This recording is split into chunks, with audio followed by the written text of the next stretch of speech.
The uproar surrounding the documentary No Other Land by Basel, Adra and Yuval is unsurprising. Films that document the occupation and expose its unbearable human consequences always provoke harsh reactions from the Israeli establishment. In this case, the film focuses on the daily reality of Palestinians in Masafer Yatta area, a reality of home demolitions, family expulsions, dispossession, and the land theft.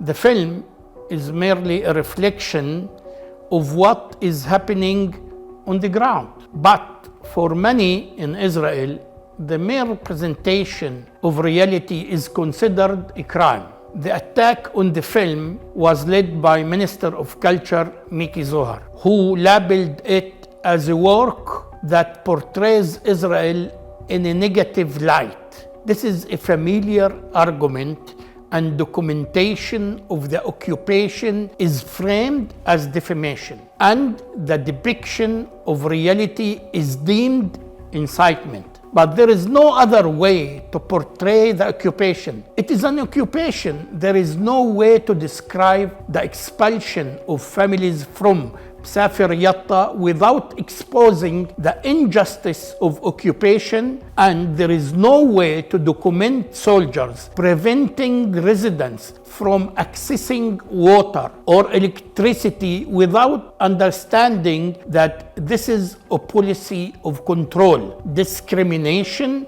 and oppression. The criticism of the film extended beyond the political establishment because journalists and cultural figures in Israel also attacked Yuval, one of the filmmakers, branding him with the familial term traitor. This is a recurring pattern. Any Israeli who dares to expose the crimes of the occupation is immediately labeled a traitor. The silence is not coincidental. The occupation persists not only because of the soldiers in the field, but also due to public denial and demonization of anyone who dares to reveal the truth. But criticism did not come only from the right. Some Palestinians also argued that the collaboration between Basel, Adra, and Yuval constitutes normalisation with the occupation. This is a mistaken claim. Palestinians are struggling against the occupation, and to fight it effectively, they need the support of courageous Israelis who are willing to take personal risks to expose the injustices. Films like No Other Land are not tools of normalization. They are tools of resistance. The film's Oscar win is a highly significant political and cultural statement. International recognition of the film indicates that the world sees what Israel is trying to hide. This is precisely why Israel establishment is so outraged. It is not just the film itself that angers them. It is the fact that the story of Masafer Yatta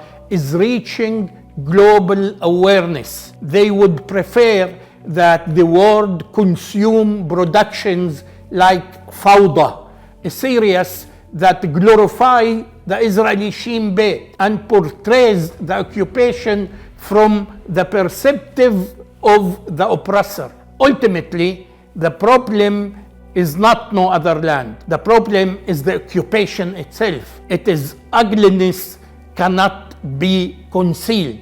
Its consequences cannot be whitewashed. And the human cost it exacts cannot be ignored. Thank you, Basel and Yuval, for the courage to tell the truth.